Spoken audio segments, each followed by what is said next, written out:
¿Qué debo hacer? ¿Qué debo hacer para tener la vida eterna? Dice, Seguimos. 26. 26. Jesús les preguntó, ¿qué dice la ley? Solo ¿Y le cómo pregunto, interpretas tú? ¿qué dice les? Jesús le preguntó, que solamente una persona. ¿Me entendiste? Jesús le preguntó, Jesús le preguntó, ¿qué dice la ley? ¿Cómo la interpretas tú? ¿Sí, no? Sí. Él respondió, amarás al Señor tu Dios con todo tu corazón, con toda tu alma, con toda tu fuerza y con toda tu mente, y amarás al prójimo como a ti mismo. Ponle mucho cuidado a todos los detalles. Y entonces, ¿qué pasó? Jesús le contestó, excelente respuesta, practica eso y vivirás. Pero el maestro de la ley, queriendo demostrar que su manera de vivir ya era justa, le preguntó, ¿y quién es mi prójimo? O sea, si él se hubiera quedado hasta aquí, ya. Quédate callado. No te metas más en líos. Sí, a veces uno, y nosotros los latinos que somos muy dados a hablar mucho. Yo creo que este autor de la ley era un latino. Jesús le contestó, excelente respuesta, practica eso y vivirás. Pero como el bendito quería tener la razón, queriendo demostrar que su manera de vivir ya estaba bien. ¿Y quién es mi prójimo?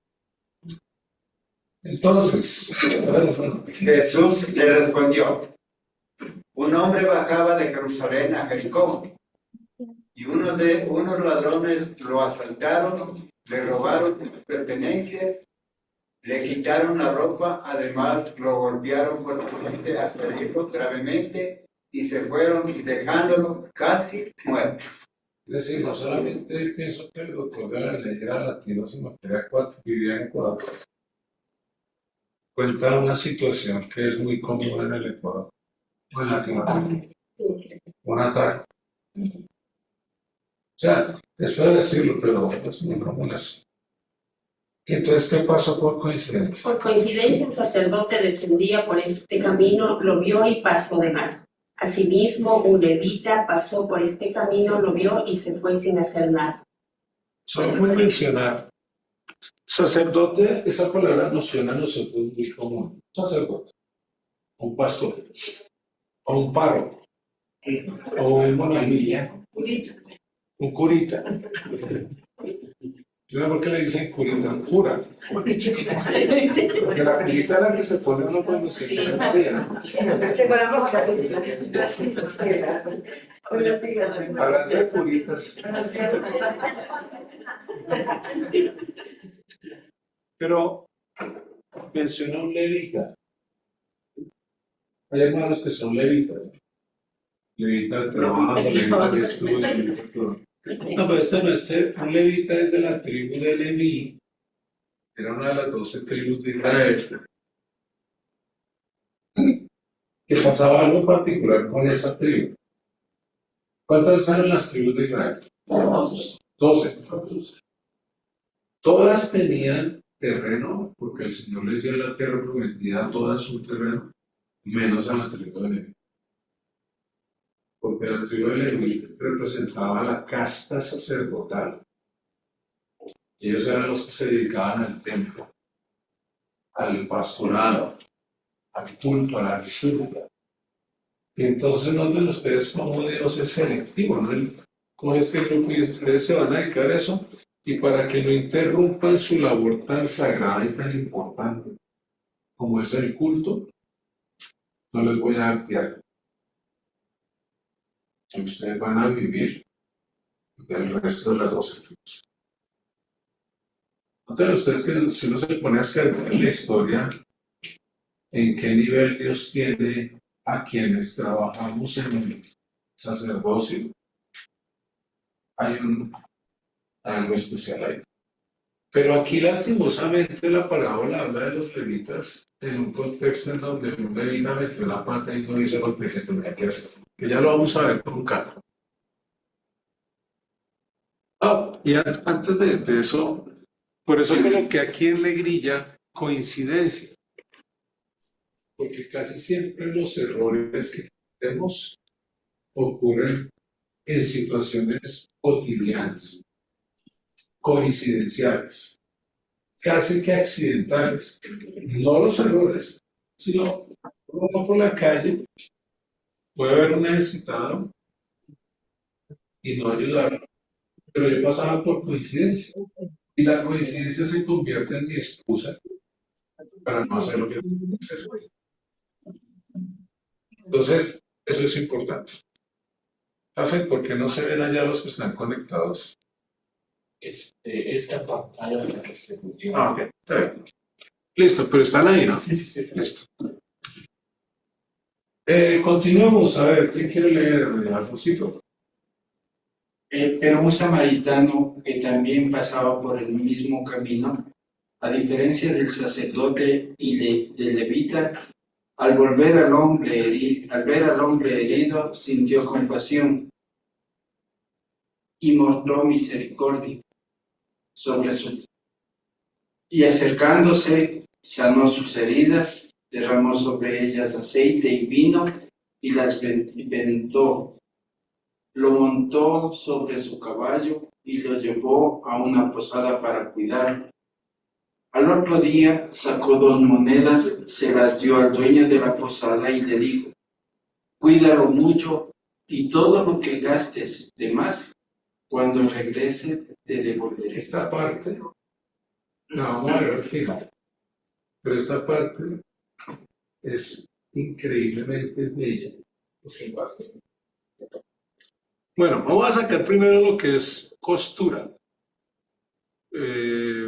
Porque no estoy. Creo que lo cambié aquí, lo puse. O me escuché sin querer queriendo antes. Okay, sí. Buenas.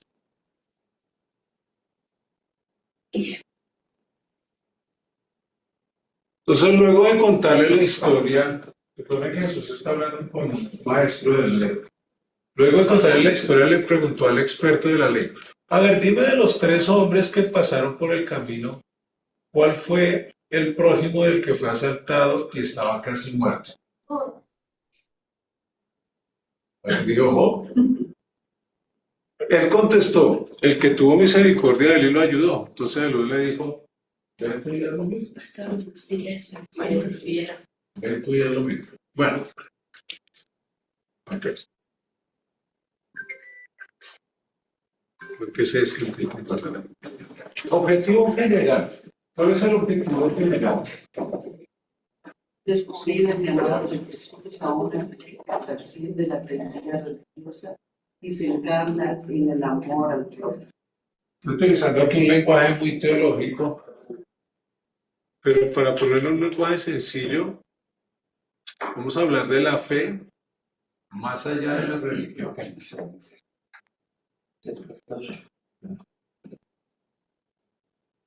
Y que finalmente esta historia termina, es una historia de amor.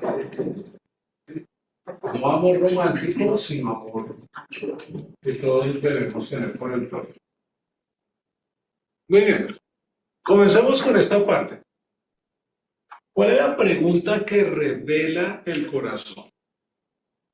Cuando uno se pone a justificarse delante de Jesús, como lo hizo el maestro de la ley, al preguntar lo que no, bueno, no sé si lo que no tenía que preguntar, pero recuerda que no hay preguntas tontas, sino tontas que no preguntan. Entonces uno no puede quedarse con la duda. Pues si se queda con la duda, después va a tener que preguntar más cosas. Entonces, veamos primero la pregunta que revela el corazón. Se me olvida que es esto. Primero, un intérprete de la ley, alguien que sabe la ley, que conoce la ley. Y para poner esto en contexto, estamos hablando de una persona que desde niño lo enseñaron a repetir la ley. Se la sabía de memoria. Quiere probar a Jesús. Quiere hacerle un test a Jesús para tratar de hacerlo caer. Y le hace una pregunta aparentemente espiritual. ¿Sí? Maestro, ¿qué haré para heredar la vida eterna? Pregunta, la hicieron varias personas en los evangelios, pero aquí la hace no cualquiera, la hace un experto en la ley para tentar a Jesús.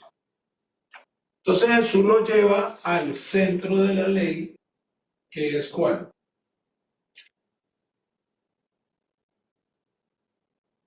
¿Cuál es el centro de la ley? Eso lo hemos enseñado 20.000 veces. El centro de la ley, ¿cuál es? Amar a Dios y al prójimo. Todos los mandamientos de la ley de Moisés aterrizan y se sostienen y se nutren del principal mandamiento, que es amar a Dios. Punto. Ese es el principal mandamiento. No existirían los otros si no existiera el primero. El primero es la columna vertebral y de ahí se agarran los demás. ¿Cuál es el más grande pecado? Rechazar la institución. No. ¿Cuál es el más grande pecado? Ir contra el Espíritu Santo. No. Sí, ustedes saben que es la ley. Ustedes son expertos en la ley. Aquí este sermón, esta enseñanza es para ustedes. El más grande pecado es transgredir el más grande mandamiento. Por eso es el más grande mandamiento. Amar a Dios. No amar a Dios sobre todas las cosas. ¿Ve lo sencillo que es? Y enseguida el prójimo. Esto es como si Dios le dijera a la humanidad: lo que es con ellos es conmigo. Ahora es que lo que. Todo lo que sea con mis hijos tiene que ver conmigo. Porque es un buen padre, ¿vieron? Entonces el hombre responde correctamente, sí, pero busca justificar su falta de compasión diciendo: ¿quién es mi prójimo? Él respondió bien, pero detrás de sus preguntas está queriendo justificar que a veces él no ayuda a la gente por alguna razón que obedece a algún pensamiento irracional que no está conectado con la fe. ¿Estamos? Por cierto, si surgen preguntas, simplemente levanta la mano y preguntas. ¿Okay? ¿Estamos hasta ahí? Entonces, en resumen este pedacito. Maestro, ¿qué haré para heredar la vida eterna? Y mira quién le pregunta a Jesús. Ama a Dios y ama a tu prójimo. Oh, sí, yo eso siempre lo hago. Bueno. ¿Y quién es mi prójimo? Le dice el maestro de la ley, el experto de la ley, el erudito de la ley. Bueno, entonces, noten ustedes cómo Jesús responde con una parábola, con una historia que no define quién es el prójimo. Si ve que Jesús no le dijo: el prójimo es este, o es este, o es este, no, sino que responde por parábolas para hacerle ver al experto en la ley y a nosotros no quién es el prójimo, sino cómo serlo, cómo ser un buen prójimo, o cómo ayudarlo. ¿Cómo? La gran pregunta es el cómo. Jesús es fascinante cómo responde. Él no te dice las cosas, sino te dice de una vez el cómo. Ahí se empieza a poner interesante en todo esto. Bueno, hablemos del texto bíblico. Primero, hay un camino peligroso. ¿Ok?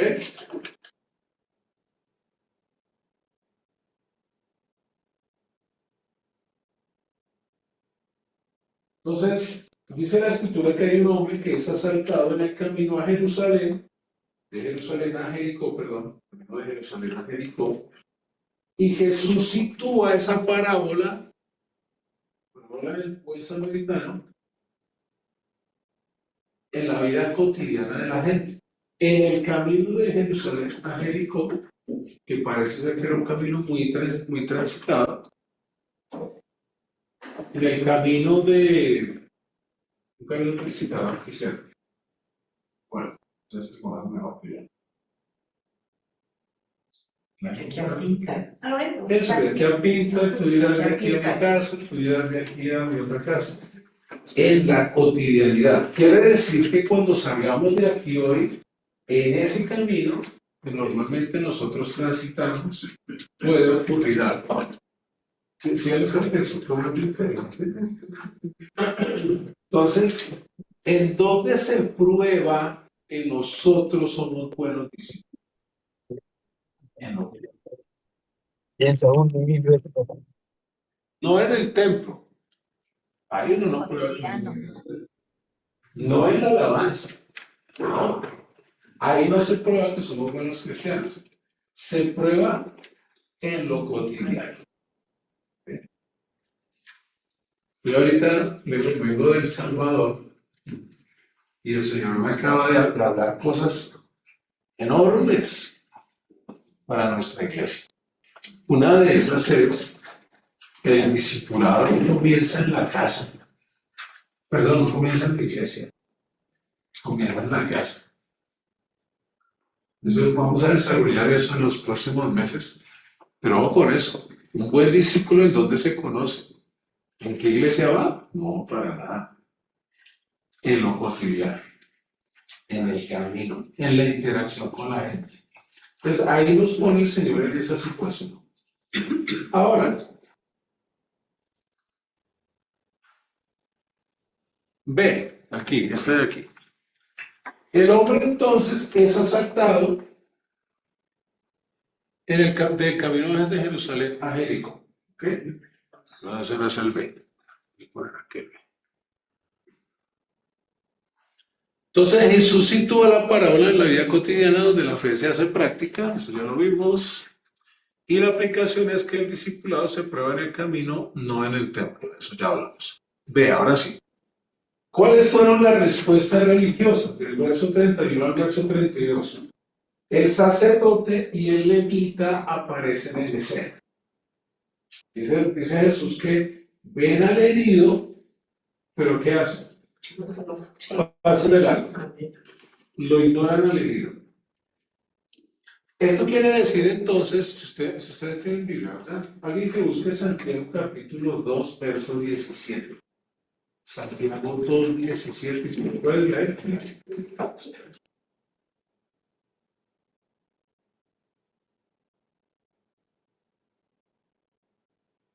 Así también la fe, si no tiene obras, es muerta en sí misma. Es sencillo.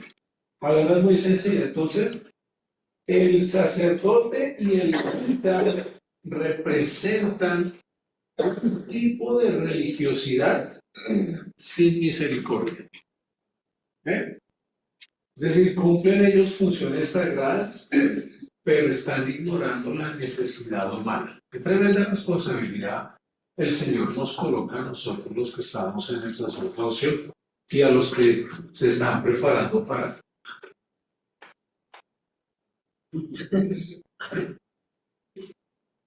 Es un tremendo, ¿no? Ahora, el asunto no termina ahí porque ustedes dicen, ay, no me toca a mí, no, espérate.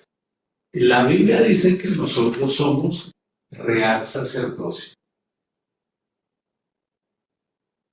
Así que Dios nos ve a nosotros también como sacerdotes, al servicio del rey. Así que no es que no, es solo el pastor. O sea, el verdadero peligro, voy a decirlo en estos términos, el verdadero peligro no es el ladrón del camino, sino el creyente indiferente a la necesidad.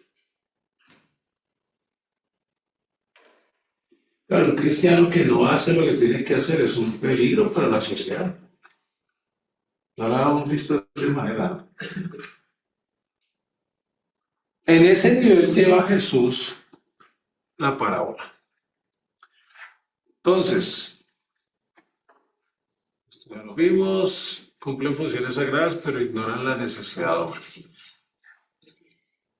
Entonces, el verdadero peligro, lo puse en rojito para que no se les olvide, no es el ladrón del camino.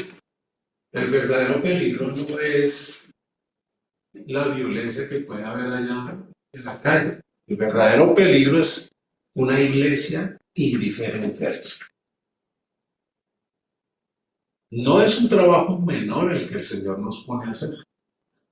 Es un trabajo serio que requiere un compromiso. Miren la cara del sacerdote ahí. Miró, pero no paró el burro. Paren el burro cuando vean una necesidad. Detenga el caballo cuando vean una necesidad. Un hombre muriéndose ahí. Bueno, vamos a la acción del samaritano. Del verso 33 al verso 35 del texto que leímos de Lucas. El enemigo cultural del judío es quien se detiene, se acerca y actúa. Ojo con eso, porque curiosamente Jesús ubica al herido como un judío que va de Jerusalén a Jericó. ¿Y quiénes eran los samaritanos? Porque para que tengas una idea, los samaritanos y los judíos no se hablaban entre sí. Por eso la mujer samaritana en el pozo de Jacob, cuando se encuentra con el maestro, le dice: ¿y tú por qué hablas conmigo? Tú no tienes por qué hablar conmigo si tú eres judío y yo soy samaritano. ¿Y por qué no se hablaba con los samaritanos? Porque consideraban a los samaritanos menos que ellos, porque ellos eran el resultado de la mezcla en el pasado entre israelitas y pueblos paganos. Ahí nacen los samaritanos. Entonces, como que eran de menor clase, una especie de práctica nazi del pasado. Una clase menor que no son una raza menor, eran considerados una raza menor. Entonces, noten ustedes cómo Jesús hace que en la historia del enemigo cultural del judío, a diferencia del sacerdote que es judío, a diferencia del levita que es judío, el enemigo, el samaritano, se detiene, se acerca y actúa. Fíjense que en la escritura usted coloca los gestos muy concretos. Ve, se compadece y se acerca. Ve, siente compasión y se acerca para ayudar. Luego de eso, dice más adelante el texto, venda las heridas, lo sube a su caballo, es decir, lo transporta, paga por lo que se necesite y promete regresar por si queda debiendo algo. ¿Ah? Era honesto. Vale, muy honesto. Entonces, el amor verdadero se traduce en acción, no en emoción. La pregunta final de Jesús está en el verso 36. Dice: ¿quién fue el prójimo del que cayó en manos de los ladrones? Bueno, vamos a hacer un análisis de esto. Ya lo vimos. Amor verdadero se traduce en acción, no en emoción. ¿Quién fue el prójimo del que cayó en manos de los ladrones? Vamos a irnos ahí. Primero vamos a responder a la pregunta: ¿por qué el sacerdote pasó de largo? ¿No les causa curiosidad eso? ¿Por qué el sacerdote? ¿Por qué un sacerdote pasa de largo? Sabiendo que nosotros somos los sacerdotes también. Entonces, ¿quién es mi prójimo? Ahí está el sacerdote y el levita con su salterio.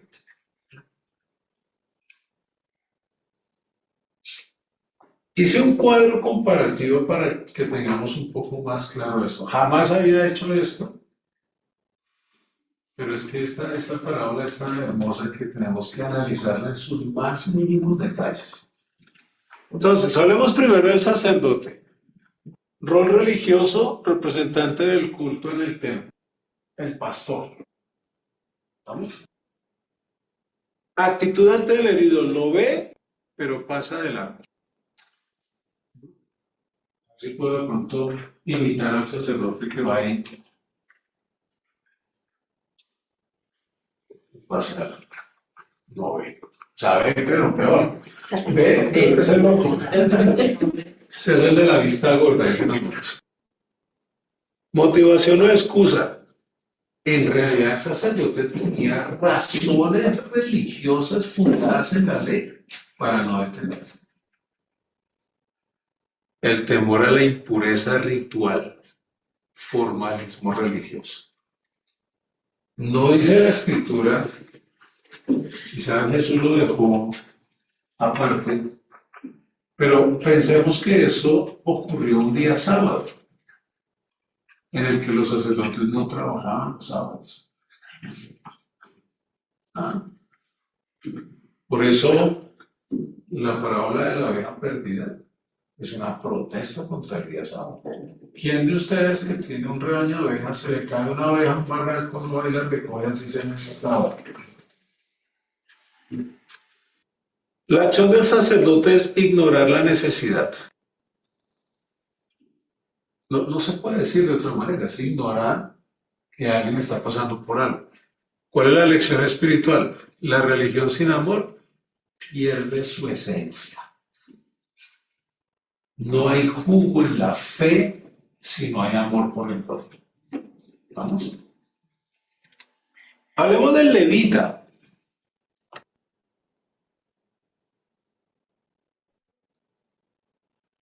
El levita es el asistente del templo, conocedor de la ley y de los más importantes ritos. Él era el director de alabanza, el músico, el adorador, el cantante, el que leía las escrituras, el que organizaba y limpiaba el templo, el ujier, el diácono, él representaba todo eso, todo eso. Y él dice que no es sacerdote, pero es esto, es levita. Se acerca también y observa, pero no actúa.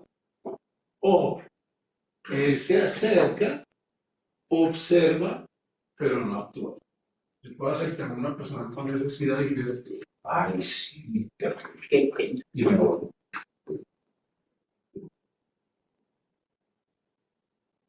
Motivación, temor, claro, no quiere contaminarse. Indiferencia, imitación del modelo anterior, el mismo del sacerdote. Acción, ojo con esto, evita involucrarse. No, yo no me estoy porque cuando viene la policía me dicen que yo lo hice. Eso pasa. Eso pasa. En una oportunidad llegamos con mi esposa al aeropuerto Mariscal Sucre de noche. Ya me alquilaba un taxi para venirnos a la casa.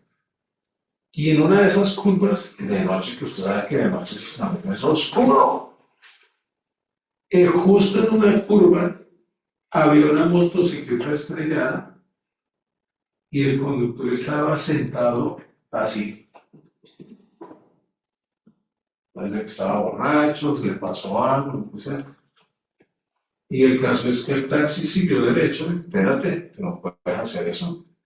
Hay un herido, que tal que fuera tu hijo, que tal que fuera tu abuelo. Entonces se abrilló y dijo, es que no me puedo involucrar en eso, porque de pronto me lo cargan a mí. Pero por lo menos hay que hacer una llamada, decir que hay un herido ahí.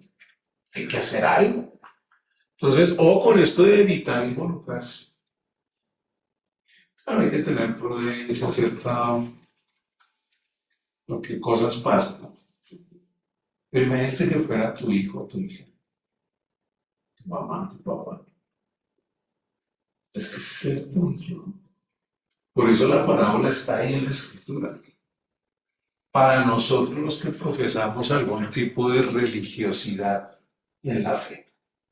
Ojo, porque si ocurre eso, estamos fallando la fe. La lección, saber la verdad no basta si no la vivimos. ¿Está bien? Preocupante el asunto, ¿verdad? Preocupante porque todos nosotros, los que están aquí afuera también, podemos estar involucrados en una situación así, igual. ¿Qué vamos a hacer con la pregunta? Luego viene el samaritano, el enemigo cultural del judío, marginado étnico y religioso. No podía ingresar a la sinagoga, no podía participar de los beneficios de la ley, era rechazado, despreciado, no tenía acceso a la educación. Usted dígame más. Él sí se detiene, él sí se acerca y él sí actúa. Si usted va por la calle, aunque usted vaya bien vestido y tiene hambre y le pide algo de comer al que está sentado en el piso comiéndose una hamburguesa o una pizza, tenga la seguridad que ese parte un pedazo se la da a usted. A veces hay mucha más humanidad en las personas necesitadas que en nosotros. Tuvo compasión genuina. ¿Cuál es la compasión genuina? La que nos mueve a hacer algo. Es decir, la compasión no es, ay, pobrecito, ay, qué pecadito, ay, Señor, envía a alguien que le ayude. Te estoy enviando a ti.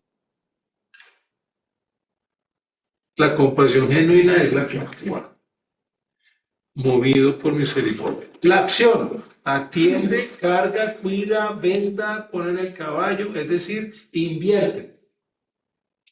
Y ahorita se van a sorprender de algo poderosísimo, que no se me va a escapar, créanme, porque lo traigo aquí.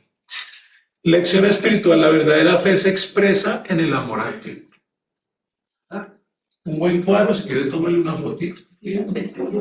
Lléveselo cuando se encuentre alguien en la calle así, abre el cuadrito y a ver usted quién es. Yo soy el sacerdote.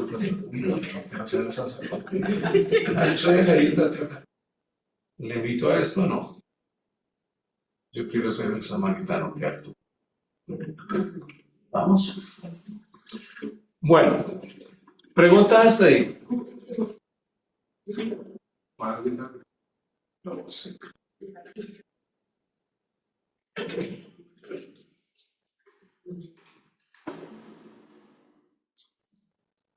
Bien.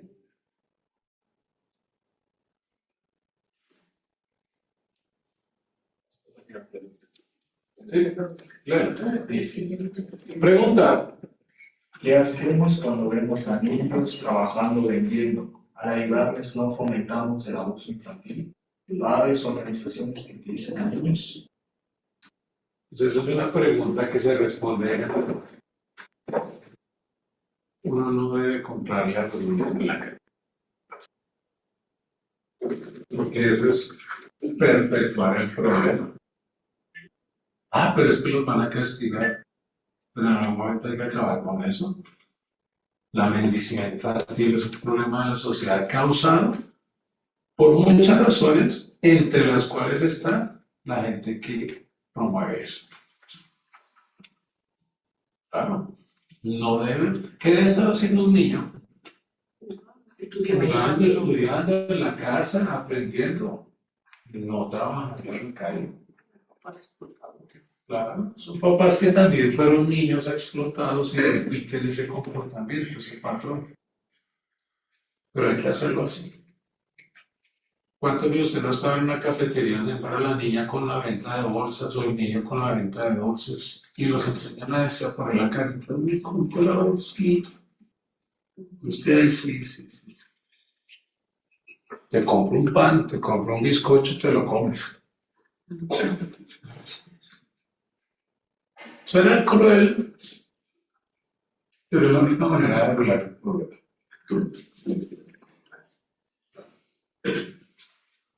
No es una buena cosa, créanme. Una pregunta. El prototipo que estamos analizando del sacerdote y el levita son producto de una educación clásica de la iglesia en ese tiempo.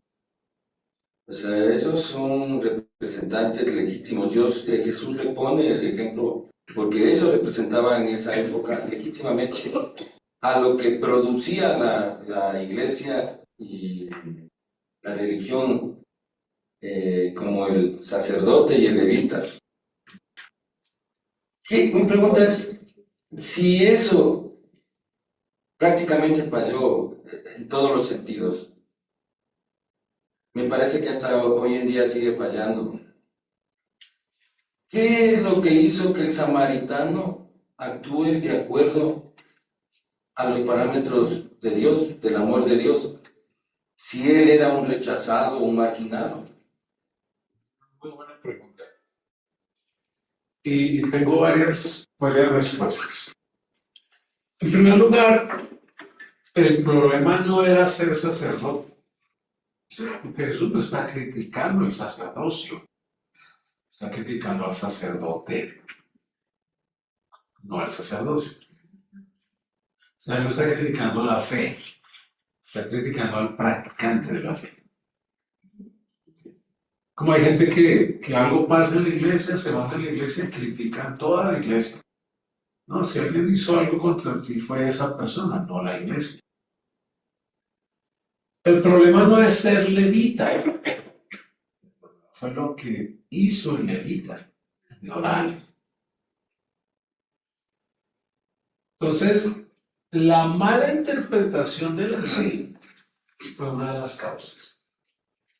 Porque era el temor a contaminarse, porque la ley decía, si tú tocas a alguien, cuando tú estás en ayuno, en oración y tocas a alguien, te contaminas. Y hay varios textos de la Escritura que muestran pasajes que resaltan esto. Uno de estos es cuando el rey David, que andaba con sus 400 hombres, con quienes se reunieron en la cueva de Adulam, se llamaba así, ¿no?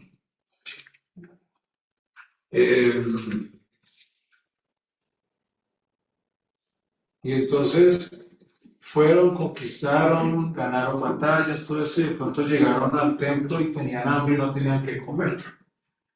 O sea, sí tenían que comer, pero no podían.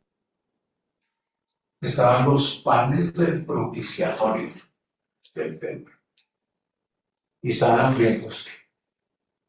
Pero según los levitas, ellos no podían tocar esos panes porque eran para el Señor.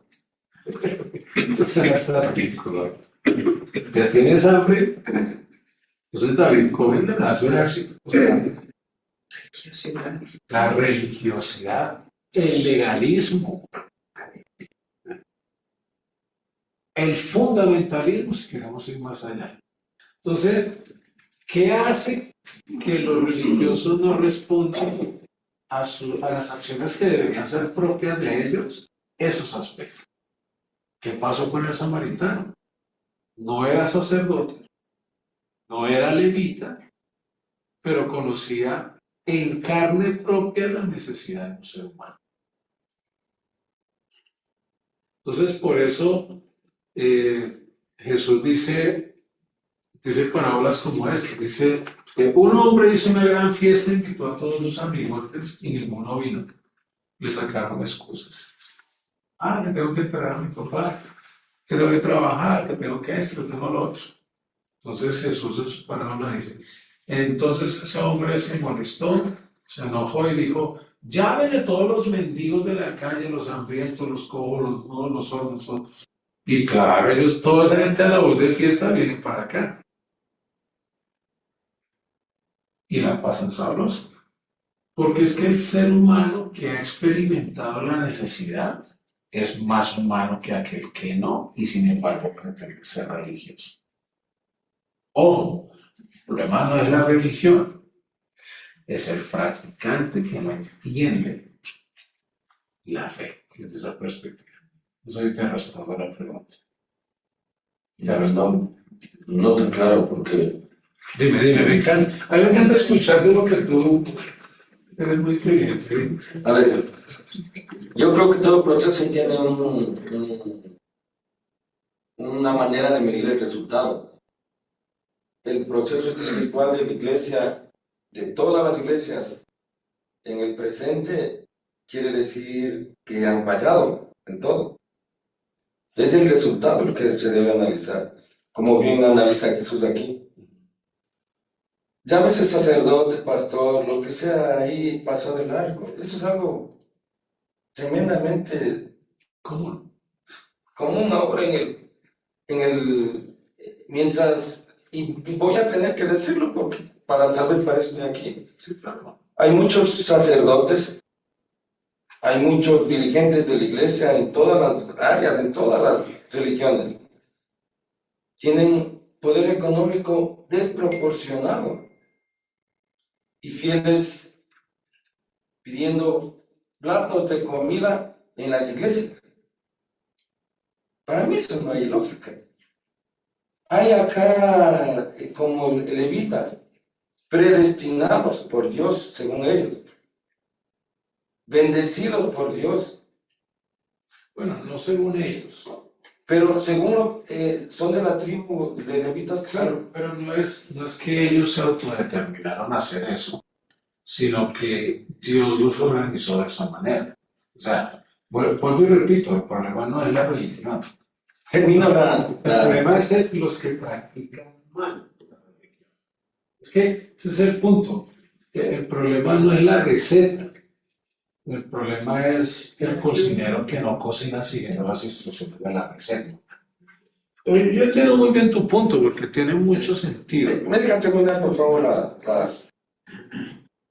Yo voy más allá de eso. El samaritano. Usted habló de humanidad. Que él, por lo que él vivió, tuvo compasión.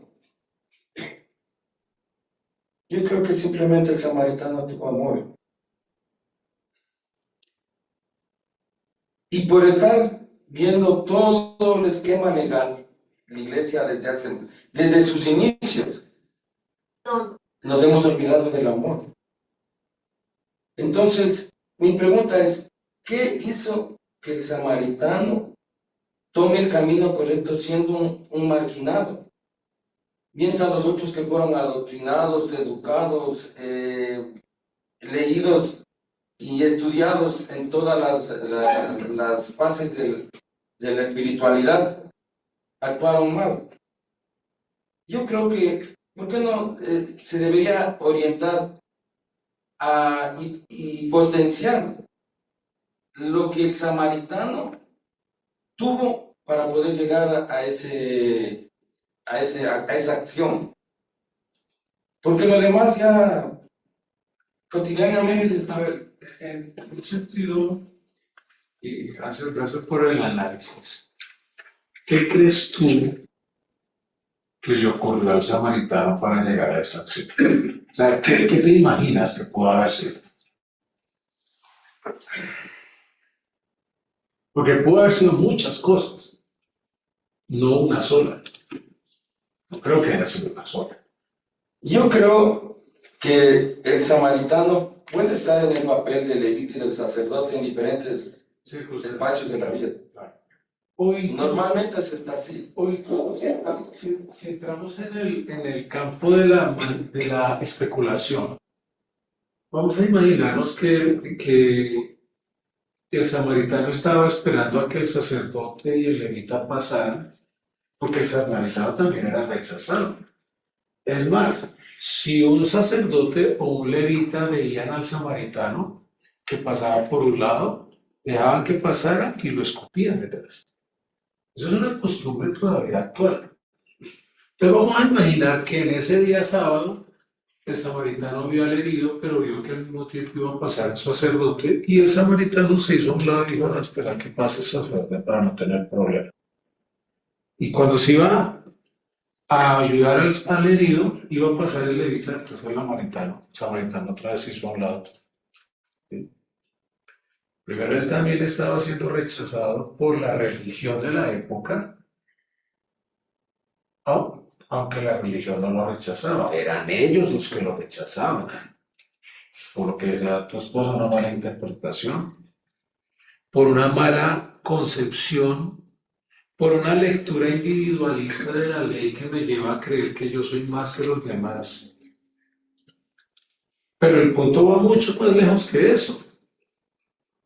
En el antiguo Israel existía, mucho en sus mentes el concepto de ser el pueblo elegido de Dios. Y entonces, como ellos se creían los elegidos, y de hecho son los elegidos,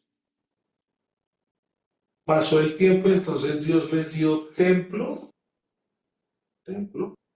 les dio tierra y les dio un rey. Y pasó el tiempo y ellos creyeron que su elección dependía de tener templo, rey y tierra.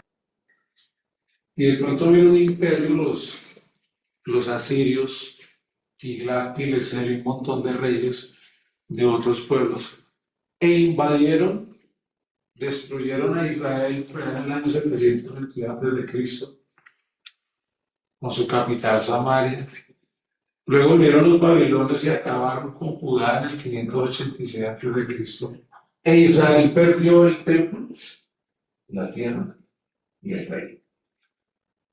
Y entraron en crisis y dijeron, pero entonces no somos los elegidos. O sea, ¿por qué soy elegido yo? ¿Porque tengo casa? ¿Porque tengo carro? ¿Porque tengo un buen trabajo?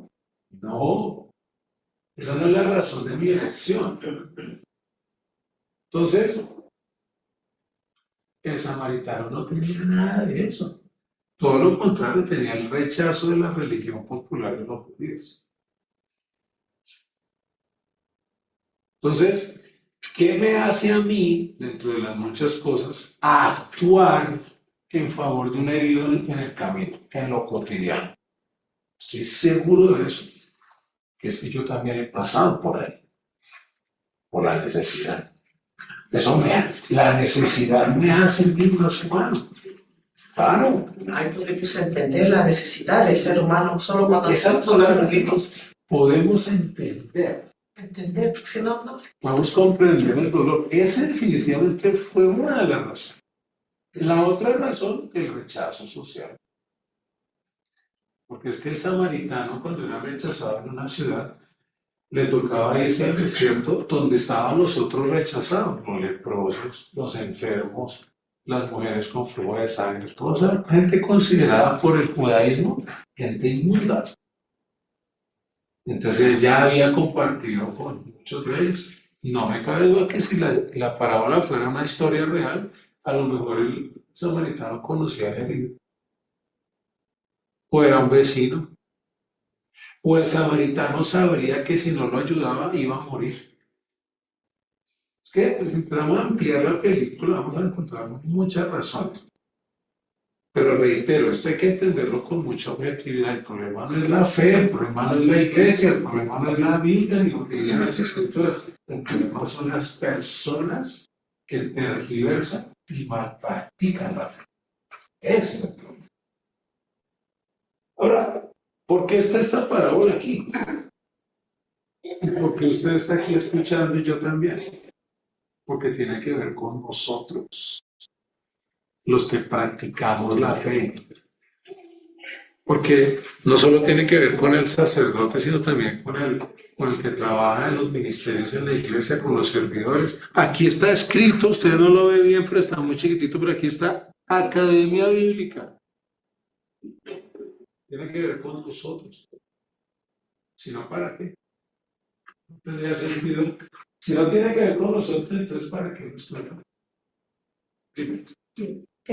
Considero que la parábola del samaritano era una confrontación propia de Jesús al tratar de abrir los ojos a los sacerdotes, a los levitas, que eran los gobernantes, digamos, los que llevaban la ley.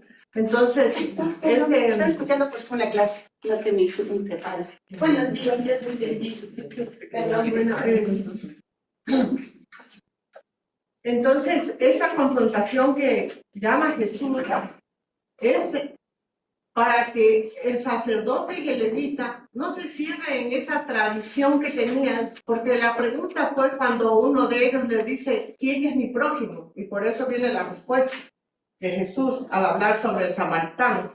Entonces, para que ellos vean que el prójimo no solo se limitaba a lo que ellos pensaban, que era solo los judíos o los israelitas, el prójimo iba más allá de las razas, más allá de las creencias, más allá de las religiones, que es lo que él vino a hacer en su ministerio. Entonces yo pienso que es mucho más trascendental el hecho de que el samaritano lo toma como un ejemplo que probablemente tal vez no se daba nomás, porque cuando él se encontró con la samaritana, obviamente hubo una especie de confrontación diciendo que no nos hablamos, no nos tratamos, pero sin embargo reconoció el agua viva que le estaba ofreciendo Cristo. Entonces, lo que yo le veo más allá es el hecho de que está dando a entender más o menos el corazón de su ministerio, que es el amor. Porque el amor, porque sabía muy bien el sacerdote y los levitas que el amor primario era a Dios. Y también conocen en Deuteronomio algo se habla sobre el amor al prójimo. Entonces los samaritanos no eran exactamente las personas idóneas para ayudar según ellos, porque no dice de qué naturaleza era el herido, puede haber sido levita, puede haber sido lo que haya sido, pero es muy raro que un samaritano le haya ayudado. Entonces lo que estaba era confrontando a Jesús, que el corazón, el amor al prójimo va más allá de las barreras de ser israelitas, de barreras ideológicas, de razas o de creencias. Entonces, yo creo que esa es la parte medular y también sobre el amor, porque el amor es la base, el primer mandamiento, el que nosotros tenemos que tener, y el amor al prójimo, por ende. Entonces, si no tenemos amor al prójimo, podemos ser servidores, podemos ser levitas, pastores o lo que sea. No vamos a alcanzar a Dios. Exacto. Claro, muy bien. ¿Alguien puede leer Levítico 19, 18? Pastor, ¿puedo decir algo? ¿Aló? ¿Puedo decir algo? ¿Dónde estás metida tú? Estoy en el Zoom. Ahí ya te dejo. Adelante. Ya. También quería yo acotar algo, ¿no? Que la parábola esta del buen samaritano es un amor al prójimo que implica ayudar sin necesidad de ver a quién. Es como el dicho dice, haz el bien sin mirar a quién. Entonces, no importa si era samaritano, si era indio, si era de raza o religión, lo que sea, lo importante es que se pueda demostrar que hay la transformación y ese amor transformado que nos ha hecho Dios, lo hagamos acción sin mirar a quién. Así, por ejemplo, en este caso, nosotros con los indígenas que nos causaron tanto daño en este paro y en el anterior y todo, pero les tenemos también esa compasión y no tenemos ese perjuicio y cuando es de ayudarles, se les ayuda. Eso nomás. Muchas gracias, hermana. Nada más, pastor, para terminar este pequeño intercambio de ideas, felicitarle a usted porque debe haber sido muy difícil hacer este análisis. Generalmente la iglesia no tiene acostumbrados a no hacer una mea culpa, a no poner el dedo sobre las llagas. Hacer esto es algo, para mí, representa un cambio profundo. Comenzar analizando la iglesia, a los levitas que se creen la clase privilegiada y también desde el punto de vista normal del ser humano del pueblo. Pero hacer este análisis merece una felicitación. Le felicito, pastor, y muchas gracias por compartir eso.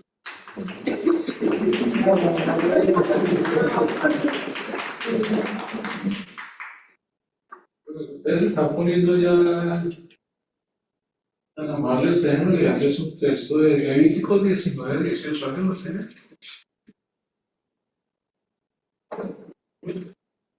El libro de Levíticos era precisamente las instrucciones de los levitas. Pero tiene ese texto. 19:18. Sí.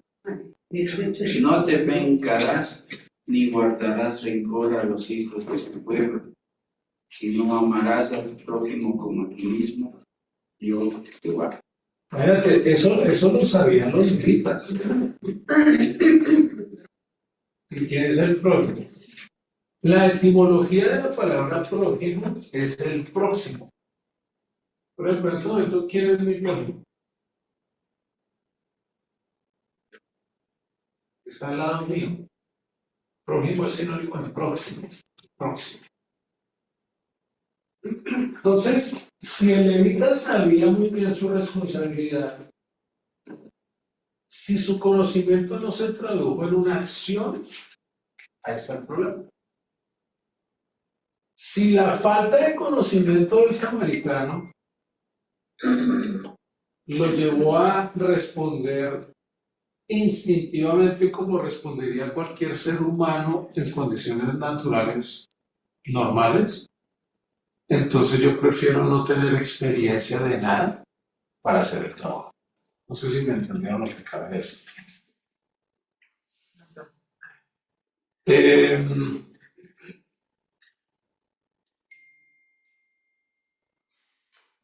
Obviamente pudo haber cierto tipo de temor también en el levita. Temor a muchas cosas. ¿Y qué tal si se me muere? ¿Y qué tal si está demasiado herido y pronto van a decir que yo lo atraqué? Pues temor a lo que dirá la gente, ¿no? Pero lo cierto es que aquí hubo complicidad en la falta, o mejor, complicidad en la indiferencia a la necesidad. Complicidad. Ahora, tú dijiste algo que me quedó dando vuelta en la cabeza. Y es los, digamos, religiosos que tienen mucho dinero, que andan en tremendas camionetas, Toyotas, Fortuna y todo eso, y que hacen votos de castidad, perdón, de pobreza. Bueno, yo me he hecho voto de castidad con mi esposa aquí. Esa crítica, que es válida, pero no se compadece con el fenómeno que estamos analizando. ¿Por qué? Porque, y fíjense, yo no es que pretenda defender a la Iglesia Católica, aunque sí, pero históricamente la Iglesia Católica ha hecho mucha obra social en todas partes. El hecho de tener monjitas, monjitos, ¿cómo se dice? Monjas o Monjes,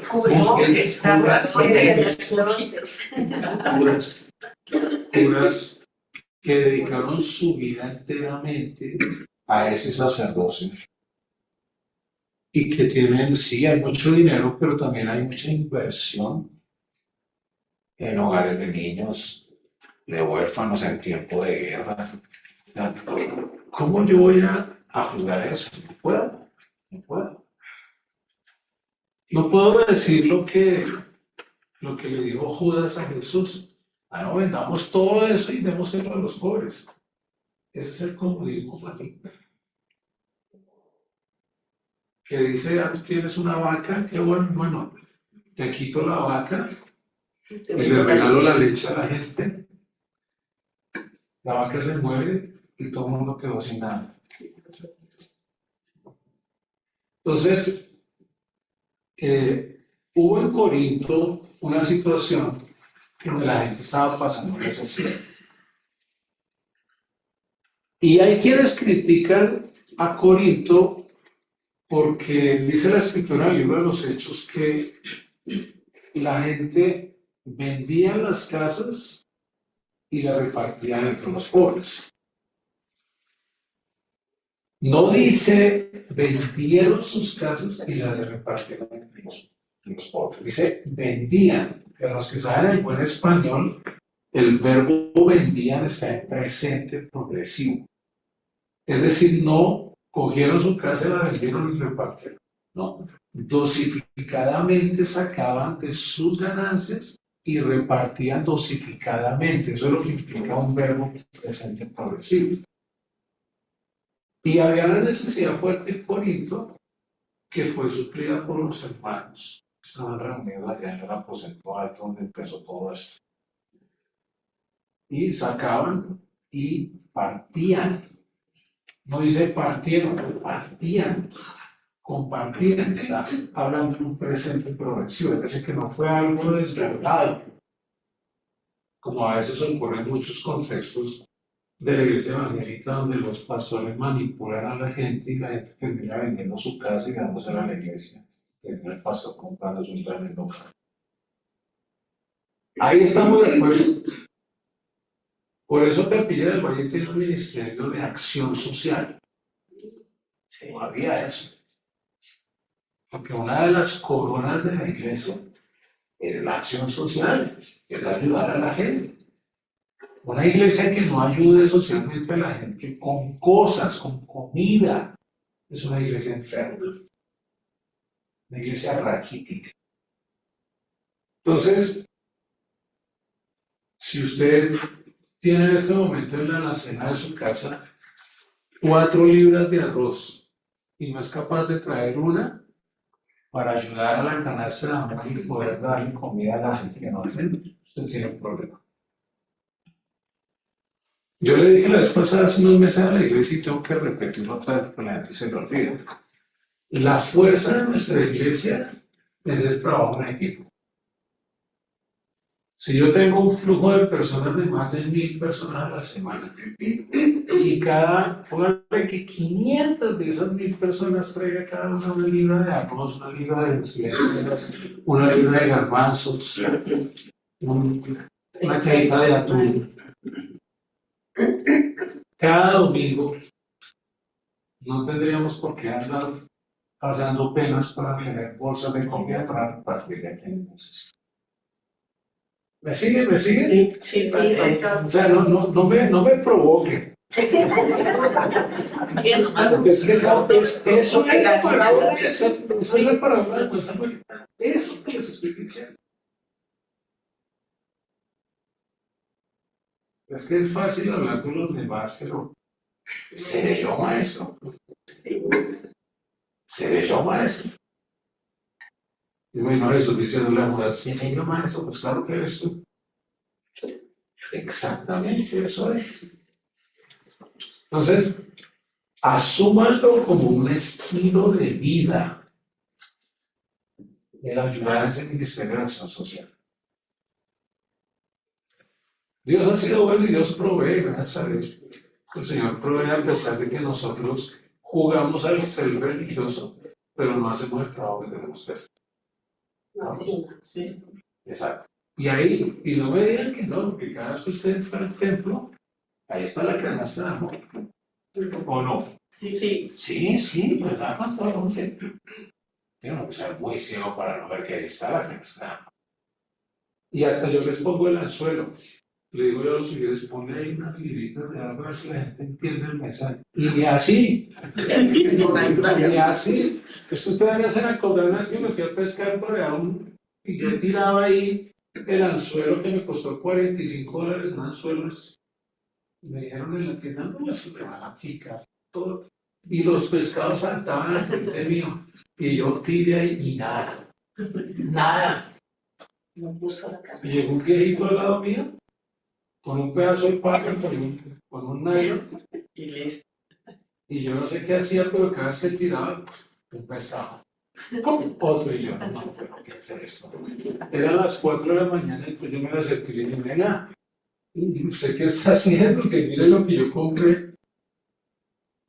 Y él cogió mi anzuelo y dijo, a ver, le explico, caballero, algo. Estamos frente al mar. Usted sabe el menú que tienen los peces en el mar, para que usted venga con un pedazo de plástico. Bueno, le está dando pedacitos de salchicha. Y eso, entonces me dio un pedacito, entonces yo tiré otra vez de ahí y agarré un pececito, pero cuando yo lo fui a coger, Permito, no lo coja. ¿Por qué no? Si es mi primer necesito disfrutar. No porque es de los peces que se inflan y son venenosos. Usted lo coge y se va a venir. ¿Sabe qué? Eso estoy haciendo lo con capilla, ¿no? Capilla estoy tratando de que ustedes agarren el anzuelo con las marcas. Ya le dije a Marita que mandamos a hacerlo grande. Para que entendamos que podemos convertirnos en cristianos miserables cuando no somos capaces de ayudar con algo. Reitero, el poder de Capilla del Valle es el trabajo en él. Ustedes acostúmbrense a traer una lindita de algo cada domingo y cuando vayan entrando, empezó bien. ¿Qué diferencia van a notar ustedes cuando ponen la lindita del Valle y va a adorar al Señor a él? Aleluya, Luis, que yo. A que usted no todavía entrando al templo y pide, miren, porque esa canasta representa a un herido de la calle. Y siga derecho. Aleluya, Señor. Si yo les hipocresía, ¿cómo es?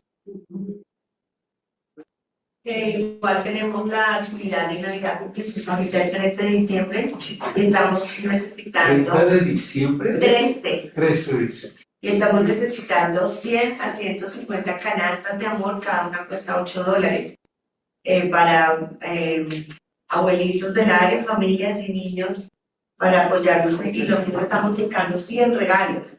Por eso nos dividimos entre diferentes ministerios. Ese día vamos a tener brigada de salud, ese día vamos a tener servicio de peluquería y uñas para los abuelitos, vamos a tener una actividad de Navidad, regalos y comida y desayuno.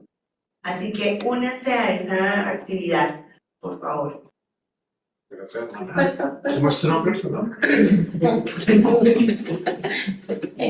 Quizás, como decía, ¿no? Esta es una lección para nosotros porque a veces pensamos que la obra social la hace la iglesia y la iglesia aparentemente es las paredes que forman la iglesia. No entendemos que nosotros somos la iglesia. Entonces quizás es eso, ¿no? A veces como que no le da importancia, no se sumerge en esa responsabilidad, porque piensa que la iglesia es la que tiene que ser. Pero no entendemos que nosotros somos la iglesia. Y no solo aquí, es a nivel, como usted decía, ¿no? En nuestro barrio, en nuestra casa, nuestros vecinos, el trabajo. Es algo, o sea, yo quería comentarlo porque, o sea, es algo que tal vez la gente no lo entiende así. Entonces justo nosotros en el grupo que tenemos hablábamos de esto, ¿no? De que a veces vemos en la calle que algo pasa y uno sopla porque tiene miedo de que también le asalten. Entonces una hermana decía, yo escuchaba que gritaban y eso, pero quería, o sea, yo me metía, entré en mi casa. Entonces quizá es como que ahora el temor a la delincuencia es más grande que nuestra fe. Me he puesto yo también a pensar estos días, ¿no? Como decía, ¿qué tal yo encuentro en la calle una persona así y ahora también la asaltan así? O sea, está tirado en la calle, usted se baja, le ayuda y va a actuar.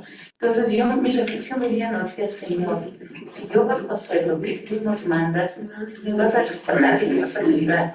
Pienso que es así. Entonces, como pero hay que tener cuidado ahí. Claro. Porque, a ver, Señor, si yo la ayudo a ser herido, tú me vas a cuidar, ¿cierto? Así. O sea, estoy seguro que el Señor siempre te cuida. Pero tu victoria no es. A ver, ¿cómo lo pongo correctamente? O sea, yo lo ayudo si tú me cuidas. Estás poniendo una condición que no debería ir. Habacuc lo dijo así. Aun cuando la higuera no produzca sus frutos, con todo ya me alegraré. O sea, mi victoria no es que me cuides. Mi victoria es que yo te obedezco a ti. Me quedo dando vueltas en la cabeza a lo que escribí al final. Así lo digo y no sé si ustedes lo agarraron bien. La canasta de amor es elegido del camino. Y el sacerdote y el levita son ustedes cuando entran al templo. ¿Estamos? Eso soy yo. Pues eso lo puso el Espíritu del Señor aquí. Bueno, Yo no tenía preparado, eso fue el Espíritu del Señor. Nos están Una dando. idea, no sé si se la pueda acoger o se la pueda mejorar.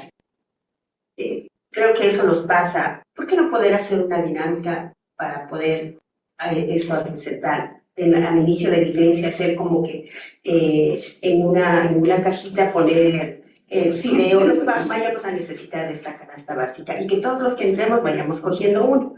Y para la próxima semana traer eso, porque pienso que, no sé si eso piensan el resto de personas, a ver si es que solo llevo un fideíto, o sea, no es muy poquito, y como tampoco tengo para toda una canasta, no hago ni lo uno y no hago ni lo otro. Entonces, de esa manera yo creo que sí poder también motivar a la gente, porque sí, a veces, y a mí me ha pasado, no, ni regreso a ver el ex. Pero creo que puede ser una Y buena fíjate idea. que estamos trabajando en un par de estrategias al respecto. Ya no nada más en unas bolsas especiales y una canasta grande especial para darle un poquito más de publicidad al ministerio, ¿no? Pero lo que tú dices es cierto. No es tanto eso, porque entonces eso en realidad es como utilizar muletas pudiendo caminar.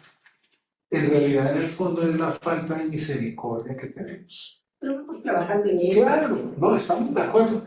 Es decir, trabajar en Capilla del Valle es un ejercicio pedagógico constante. Fíjate, venimos de situaciones donde al principio, ustedes no van a creer esto, pero al principio colocamos ahí unas libritas para que la gente supiera y en vez de colocar llegaban y decían, ah, están regalando. Y se iban llevando. Sí, se iban llevando. En serio, es que ahí es donde uno dice, pero... ¿Qué vamos con los niños entonces, pastor? Yo tengo mis niños y ellos son muy, muy lindos y ellos se acuerdan y dicen, mami, yo tengo que llevar eso. Entonces, yo creo que trabajemos y de ahí nos van a hacer también un recordatorio a nosotros. Claro, hay dos procesos del trabajo que estamos haciendo. Uno, reeducar al adulto y educar bien al niño. Todo esto lo discutimos en reunión pastoral. Pero esa es una buena estrategia, me alegra que lo traigas, porque lo acaban de escuchar aquí todos y en esa dirección. Bueno, todo proyecto es avanzar y tenemos que avanzar aquí. Entonces ya terminamos aquí. Amar es hacer, ese es el fin de esto.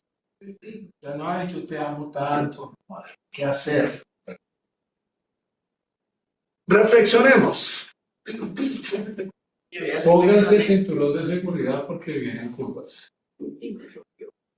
Reflexionemos. La teología del amor, el amor cristiano, no es un sentimentalismo, sino una acción redentora. Primera de Juan 3:18. No tenía que ver puesto eso. ¿Qué dice Primera de Juan 3:18? ¿Alguien lo tiene?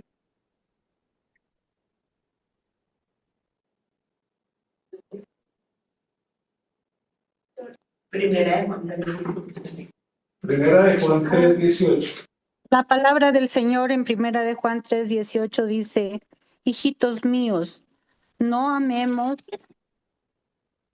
de palabra ni de lengua, sino de hecho y en verdad. Muy bien. Entonces, ¿qué es eso de acción redentora? Acción redentora, que debía haberla colocado en negrilla. Acción redentora es hacer algo que restaure, que libere, que transforme la situación de pérdida en una solución real, que transforme una situación de dolor en una situación de consuelo, que transforme una situación de culpa en una situación de perdón. ¿Sí? Porque no solamente es dar cosas, sino abrazar al que está triste, por ejemplo. ¿Sí?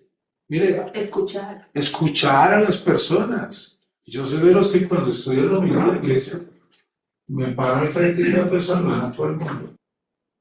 Y me encantaría que ustedes y yo hiciéramos un intercambio mental para que ustedes vean la cantidad de gente que llega al templo rota, quebrada por dentro. Y uno me va a saludar y hay gente que le cuesta saludar. Hay otros que ignoran. Hay otros que van y se sientan y yo los observo, espero que van y se sienten, después los cojan y los abrazo. Porque esa es la esencia de la iglesia, abrazar. Usted sea un cristiano activo en ese sentido. Cuando después de la primera canción del servicio del domingo, se da cuenta que hay un minuto para salir de la silla y ir a abrazar a alguien, eso lo hacemos intencionalmente para que usted vaya y atienda al herido en el camino. Es decir, cuando usted no sale de su silla, sino que espera que alguien lo venga a atender a usted, es que usted está herido. Pero actúe, salga, vaya a abrazar a alguien. Si no lo conoce, mejor todavía. Porque Jesús dijo, cualquiera que haga algo de esto a uno de mis pequeñitos, él va a hacer. Nosotros somos las manos de Jesús. Nosotros somos la voz de Jesús. Cuando tú le dices a una persona, qué bueno que estás hoy aquí, le estás ministrando. Eres un samaritano que está haciendo el trabajo que debería hacer. Eres un levita que entendió que estaba metiendo la pata. Eres un sacerdote que comprendió que su llamado es hacia la humanidad, no hacia el vestirse en una sotana. Entonces, desde la perspectiva bíblica, una acción redentora refleja el carácter de Dios. Oh, ¿quieres parecerte al Señor? Tú te pareces a Él, solamente que no te has dado cuenta que has sido hecho a la imagen y semejanza de Dios. Actúa como Dios lo haría. Rescata, sana, reconcilia a la gente con Él. Pastor, una consulta. ¿Qué es carácter? Dime. ¿De qué? Habla. ¿Qué es carácter? Oh, eso. ¿Qué es carácter? ¿Qué es carácter? Bueno, es el perfil de una persona. Carácter es... Las cualidades. Las Las cualidades, cualidades sí. que la Pero puedes entenderlo de dos maneras, porque puede ser el temperamento. Pero el temperamento es parte del perfil de una persona. El carácter de Dios. El carácter de Dios es sus atributos como persona. ¿Cuáles son los atributos de una persona legalmente? Su nombre, su edad, de dónde viene, su profesión, un montón de cosas. Es decir, lo que muestres, eso eres, eso es carácter. Y en psicología es cómo reacciona, cómo es, sus cualidades, sus rasgos psíquicos, patrones de conducta. Mi sentimiento. Sí, pero cuando, claro, no, sí, porque es que, a ver, voy a salir un momentito del tema, pero es que emociones es una cosa y sentimientos es otra cosa. Emociones son ira, enojo, tristeza, alegría, asco, esos son 5 o 7 emociones hay por ahí. ¿Qué es un sentimiento? Es una emoción más un pensamiento. Entonces, por ejemplo, yo siento enojo. La emoción tiene el pensamiento. No, escucha lo que estoy diciendo. Este es el ejemplo para que lo capten bien. Yo estoy enojado. Y en medio de mi enojo tengo dos pensamientos. O golpeo la silla con una patada, o me arrodillo y digo, Señor, ayúdame porque sabes que estoy enojado. Entonces, eso es un sentimiento. Cuando tengo una emoción y la acompaño un pensamiento que me va a llevar a una acción. Entonces, cuando yo veo el carácter, y dentro del carácter veo las emociones. Cuando yo decido, en medio de mi enojo, decir, bueno, que yo voy a ayudar al Señor, ayúdame a controlarme, estoy enojado por eso, y le cuento al Señor la historia de lo que me pasa. Entonces, ahí se ve mi carácter. Mira, este es un buen cristiano. ¿Cuándo es un mal cristiano? Cuando lo veo en el carácter, cuando está enojado y con uno de esos dos pensamientos dice, mira, el Señor necesita trabajar en su carácter. Sí. Cierro el paréntesis porque nos salimos del caño. Bueno, entonces, si puedes rescatar a alguien de su infierno, hazlo. B, dimensión misionera del buen samaritano. El buen samaritano representa a Cristo. ¡Tarán! ¿Quién es el buen samaritano? Nada menos y nada más que Jesús. ¿Por qué? Porque dice la Escritura que Él no escatimó el ser igual a Dios, no escatimó el ser un sacerdote sumo, ni ser el levita por excelencia, sino que se despojó a sí mismo, se hizo hombre, se hizo obediente y vino y murió por nosotros. Y dice el apóstol Pablo, que escribe en el capítulo 2 de Filipenses a la iglesia, le dice: haya pues en vosotros este mismo sentir que hubo en Cristo Jesús. Porque Él sí que nos dio el ejemplo. ¿Okay? Entonces, esta parte es linda porque este es Jesús. Este es Jesús. Ayudándolo. Este es el buen prójimo. Él es el buen samaritano. Porque Él sanó nuestras heridas. Él curó nuestras heridas. Y pagó todo.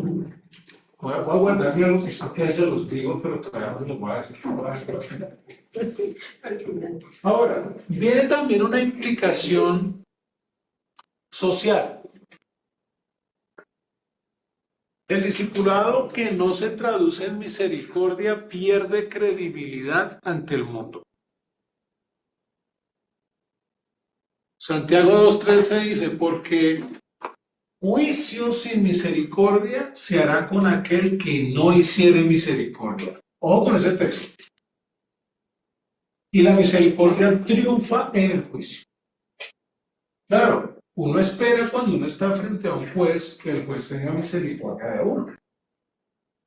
Pero ojo lo que dice el texto. Juicio sin misericordia se hará con aquel que no hiciere misericordia. El juez no va a tener misericordia de ti cuando estés en el juicio si tú no tuviste misericordia con el que necesitaba misericordia. Es decir, con la regla con que medís, serás medido. Si no perdonas, pues no serás perdonado. Así de simple. Si no ayudas al herido en la calle cuando tú estés herido, tampoco te van a ayudar. Porque la Biblia dice que lo que uno siembra, eso cosecha. Fíjense cómo no seguir la vida cristiana en su pleno sentido de misericordia trae maldición a nuestras vidas y a nuestras familias. Es que el tema es fuerte, es bien fuerte. Ahora, a ver si tenemos aquí otra aplicación. ¿A quién estoy llamado a acercar? No, pero antes de eso voy a decirles algo que el Señor va a acercar. Voy a ponerlo en la práctica nuestra, para entender en su pleno sentido esta palabra. Te va a perder el final de la historia, hermano. Uno no se sale en la parte final de la película porque no sabe si lo matan o no. Sí. Pero escuchen esto. Vamos a imaginarnos que usted se levanta una mañana. Se prepara. Primero se mira en el espejo. Dice: Dios mío, ¿qué has hecho conmigo? Entonces usted va, se baña, se peina. En el caso de las mujeres, se maquillan, se ponen bonitos, ¿cierto? Luego coge su maletita donde lleva sus cosas de trabajo, coge su dinerito, se lo mete en el bolsillo, lo pone en la billetera, lo pone en la maleta, y usted sale de su casa y se va por el camino, por la cotidianidad donde ves gente en el camino. ¿Para qué llevas dinero en el bolsillo, en la bolsa? Para el almuerzo, de repente para un snack, para los pasajes, para que tenía que comprarle los calzoncillos a mi esposo, o las medias a mis hijos, o alguna camiseta por ahí. Y de paso, cuando esté de regreso, tengo algún dinerito para comprar el pan y la leche del desayuno del siguiente día. O sea, y de pronto no me queda algo extra porque uno nunca sabe, ¿verdad? Uno nunca sabe. Entonces tú vas y de pronto en el camino ves que hay un herido. Y entonces tú te acercas y socorres a él. Y tú llevabas en tu bolsa unas vendas que era para otra cosa, pero tuviste que utilizarlas en él. Y llevabas unas curitas, que eran por si acaso, porque en el trabajo a veces te cortan los dedos, porque tu trabajo implica un riesgo. Entonces a veces tienes que ponerte las curitas para que no te afecte tanto. Y sorpresa que este herido estaba muy mal herido, entonces se planeó el calendario de actividades del día, porque este herido necesita atención. Y viste pasar a alguien que siguió derecho, tú pensaste, este me va a ayudar, pero no me ayudó, siguió derecho. ¿Cómo? Es el pastor de la iglesia. Okay. Y luego pasa aquí el avión. Es el líder de alabanza. Borran eso de la grabación. Créanme que yo solo ayudante. Y decidí que el asunto era tan grave, hice lo que pude, estaba vivo, entonces lo monto en mi carro, que recién lo había lavado ayer, lo monto en el carro, no importa, no puedo volver a limpiar. Y me lo llevo al mesón, o al hospital, o a algún lugar donde lo puedan tener unos cuantos días mientras se recupera. Y yo le digo al del mesón, mira, yo tengo un dinero aquí y te lo voy a entregar para que gastes en lo que necesites. Y te voy a dejar mi tarjeta de crédito, porque confío en que lo que necesites, medicamentos, inyecciones, pastillas, y los días que tengan que estarse aquí, yo voy a pagar eso. Pero cuando yo regrese, te voy a devolver todo. Si es que mi tarjeta no tiene suficientemente. Ojo con esa palabra. Porque es una palabra profética. La respuesta del Señor cuando dijo, haz lo que tengas que hacer para ayudar al prójimo. Y cuando yo regrese, dice el Señor, te devolveré. Amén, amén. Ahora, va a haber situaciones en las que tú vas en el camino, tienes tu presupuesto, pero tú no te has dado cuenta de algo, que la parábola implícitamente nos dice que lo que tienes en el bolsillo, a lo mejor Dios te va a poner otra cosa en la que vas a tener que sacar eso y utilizarlo en alguien que necesite. Y entonces, ¿y con qué voy a comer? ¿Y con qué voy a comprar la leche y el pan de mañana? Es como Isaac diciéndole a su padre Abraham, padre, ¿y qué vamos a sacrificar? Y Abraham, por el dolor de su alma, le dice al hijo, no te preocupes, hijo, Dios proveerá. Y ahí te respondo a ti, Dios proveerá. Pero si esto era lo que yo tenía para mi almuerzo hoy, sí, pero hay un es hijo de Dios, que pudo haber sido un familiar tuyo, y nadie más lo vas a dejar morir. Esto que tú das aquí es como la viuda que dio lo que tenía, de la cual Jesús dijo, no más que todos, porque dio todo lo que tenía.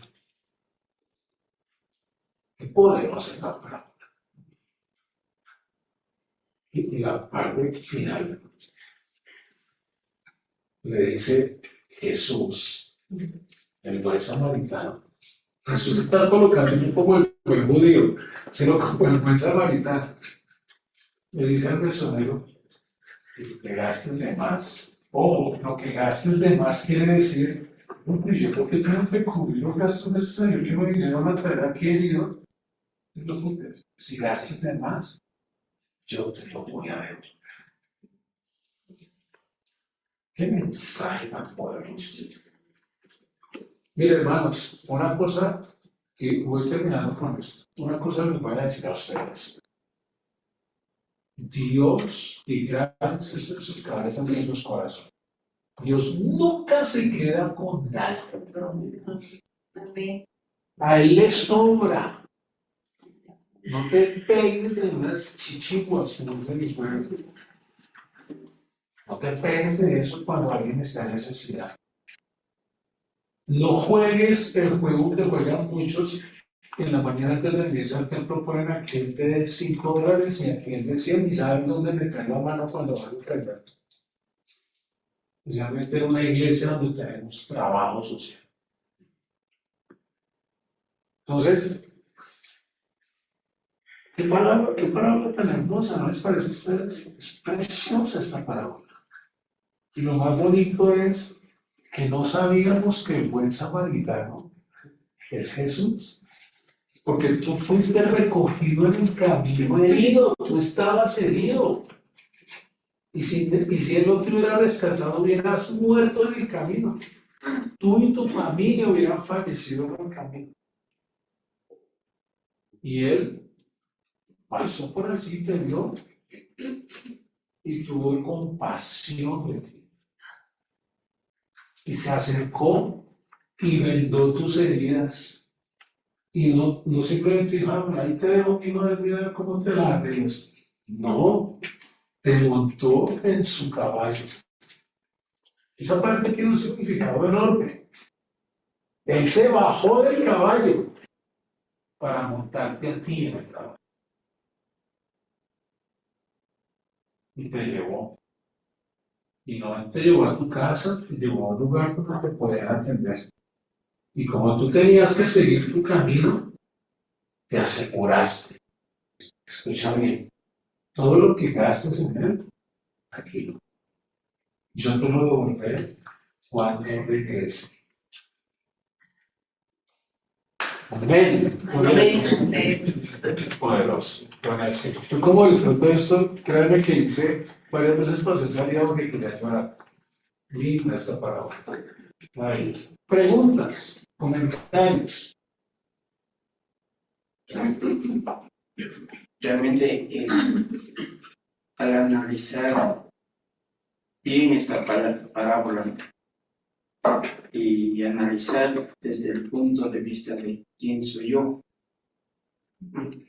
delante del Señor, delante de la congregación, delante de la sociedad, no es lo que yo soy profesionalmente, no es lo que yo soy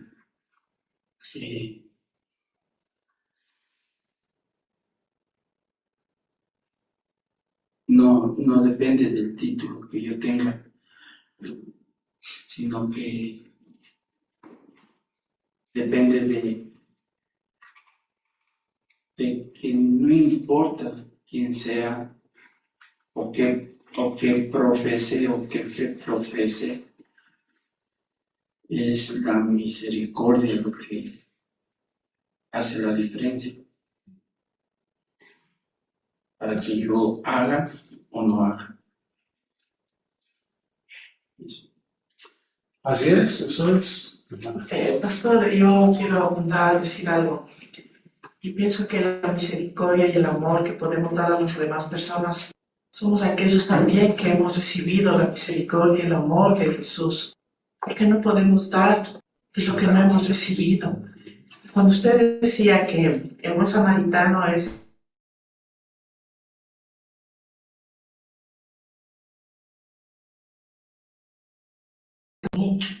de ahí nace el amor y la misericordia. Solo los que en realidad hemos sentido ese amor de Jesús podemos dar de lo que hemos recibido. Así es. Y una cosa que es que aquí caben tantas cosas que son las vendas. Las vendas simbolizan el perdón. Así es. Vendar una herida significa perdonar. Comenzar un proceso de sanidad.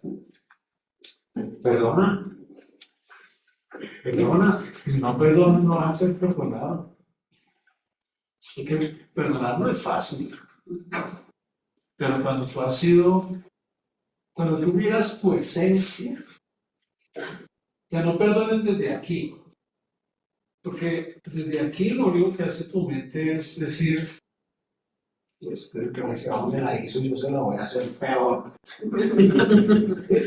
Esta mente dice, no, pues yo no me voy a perdonar. No, porque fue terrible, pero no voy a perdonar. Eso te dice aquí la mente. La mente te dice, deja que pase un tiempo. La mente te dice, hazle una peor. La mente te dice, incluso la mente utiliza la Biblia y te hace pensar cosas que no dice la Biblia. Mía es la venganza, dice el Señor.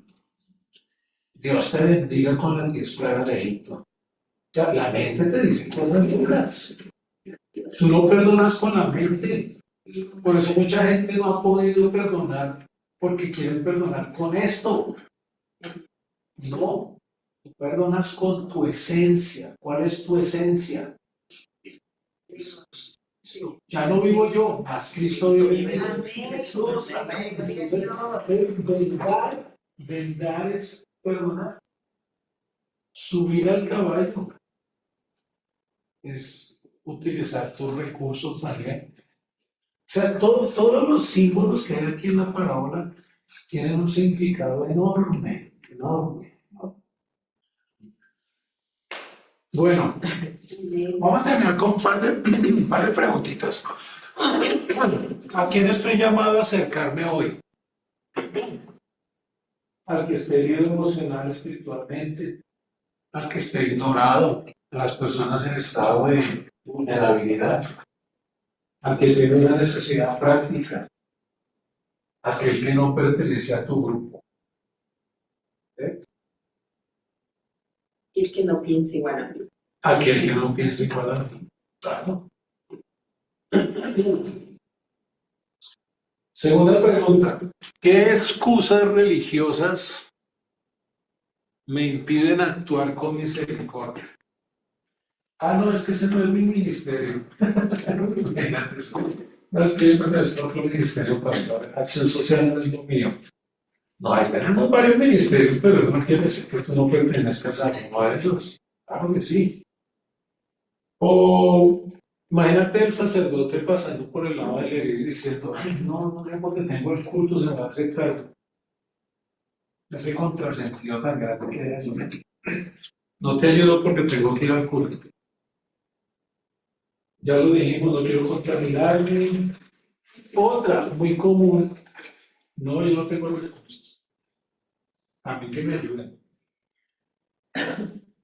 La iglesia es un espacio en donde uno viene a servir y también a ser servido, es verdad. Porque al fin y al cabo yo soy los demás de los demás. Que ayuden los demás. Imagínate que todo el mundo pensara así. Entonces, ¿quién soy yo? Pues yo soy los demás de los demás. Entonces, es importante que no pensemos de que la compasión no siempre requiere dinero, requiere otras cosas. Quizás tú no tienes dinero, pero puedes venir a ayudar 1 hora, 2 horas.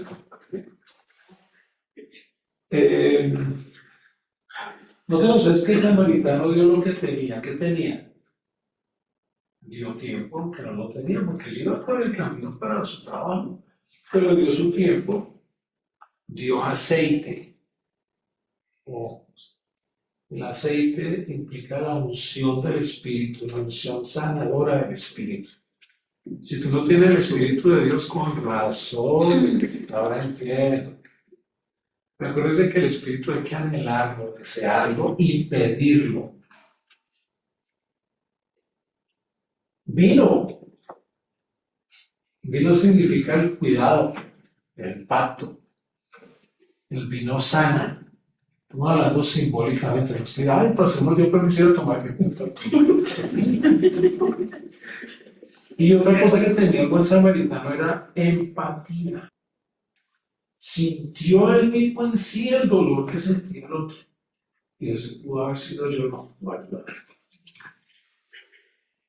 Y otra excusa de esas religiosas es que no quiero involucrarme en problemas ajenos, pastor. Yo no soy dado a involucrarme en las cosas de los demás. Qué pena, pastor. Pero en otra oportunidad. En cuanto al término empatía, estaba leyendo en estos días cómo está cambiando el término empatía para realmente ser empático, porque cuando yo le digo a alguien, yo entiendo tu dolor de que acabas de perder un hijo y yo no he perdido un hijo, y le digo, me pongo en tus zapatos, eso es una falacia. Yo no puedo sentir el dolor de una persona que perdió un hijo cuando no he perdido un hijo, cuando ni siquiera tengo un hijo. Entonces, esa palabra empatía actualmente se está cambiando por el quiero sentir, quiero entenderte y estoy contigo y te acompaño en tu dolor, aunque no pueda sentir el dolor como tú lo sientes. Es muy difícil ponerse en los zapatos de alguien que no tiene con qué comer cuando yo tengo mi nevera llena y daño la comida y la boto, ¿sí? Es muy difícil sentir la empatía de un niño que sale a comprar dulces cuando los papás lo envían y los papás dicen que están vendiendo mangos. No lo puedo entender, no lo comparto, pero dime qué te puedo ayudar, qué necesitas, la lista de libros, un par de zapatos, un cuaderno. Sí, de esa manera verme más, comprender el dolor del otro, porque hay veces es odioso decir, siento lo que tú sientes cuando uno, muy difícil siente la pérdida de un hijo, por ejemplo, cuando no lo ha perdido. Son términos que hay que manejarlos hoy día mejor. La tercera, ¿qué heridas del mundo está llamando Dios a sanar a través de mí? Mucha gente que experimenta el abandono y la soledad. Hay heridas emocionales, familiares. Mientras ustedes y yo estamos aquí hablando, hay gente que tiene un fuerte dolor emocional y no saben cómo lidiar con eso. Hay también heridas espirituales, hay situaciones de extrema pobreza y necesidad que hay que atender, que hay que hacer algo. Hay que hacer algo. Yo sé que en el Ministerio de Acción Social hemos experimentado cosas muy interesantes que a veces cuando alguien está en necesidad y no sabemos qué hacer, sin embargo empezamos a golpear fuertes y fracasamos. Porque así es como Dios actúa. Así es el modus operandi del Señor. No tengo plan de agarrar, pero hay una puerta. Eso significa que puedo golpear o entrar o abrir o al menos intentarlo. Mi trabajo, ¿cuál es? Vaya a la puerta, golpee, si nadie mueva la chapa. ¿Y qué tal que se abra? Pues ahí está. Y Dios proveerá los recursos. El texto que acabamos de leer termina con una frase. Ve y haz tú lo mismo. Ese es el final de la enseñanza. No es una orden moral, sino una invitación a participar en la compasión redentora de Dios. Él no solo te muestra el herido, sino que te unge con su espíritu para sanar las heridas del mundo con tus manos, tus palabras y con tu ejemplo. Así que hermanos, ya ustedes saben, pongan toda esta enseñanza en su mochilita espiritual, vayan en el nombre del Señor y comiencen a practicar. Dios los bendiga. Amén. Dios les bendiga, mis hermanos. Pastor, muchísimas gracias por esta clase. Seguramente hemos salido muy motivados. Ha sido una clase bastante pastoral, ¿verdad? Que nos ha tocado nuestro corazón. Ahora hay que ir y hacer. ¿Cierto? Muy bien. Les esperamos el próximo sábado. También tenemos una clase muy particular. Va a estar compartiendo con nosotros la doctora Jennifer Contreras. Así que, por favor, venga puntualito a las 7 de la mañana. Y bueno, ahora a tomar nuestro cafecito. Tenemos empanaditas colombianas, así que disfruten este tiempo. Que Dios les bendiga y oramos para despedir. Señor, gracias por esta palabra, Señor, que hemos recibido. Gracias, Señor, porque nos permites atesorarte en nuestro corazón. Pero no solamente eso, Señor, sino que ahora queremos ir y ponerla en práctica. Gracias por cada uno de los estudiantes de manera presencial y también aquellos que se conectan por Zoom. Gracias, Señor, por Jafet, que sábado a sábado está aquí colaborando, sirviendo con nosotros. Gracias por el pastor Nelson, la pastora Olga, Señor, que hoy se ha dado cita para hablar de lo que Dios ha puesto en su corazón. En el nombre de Jesús ponemos este día. Amén y amén.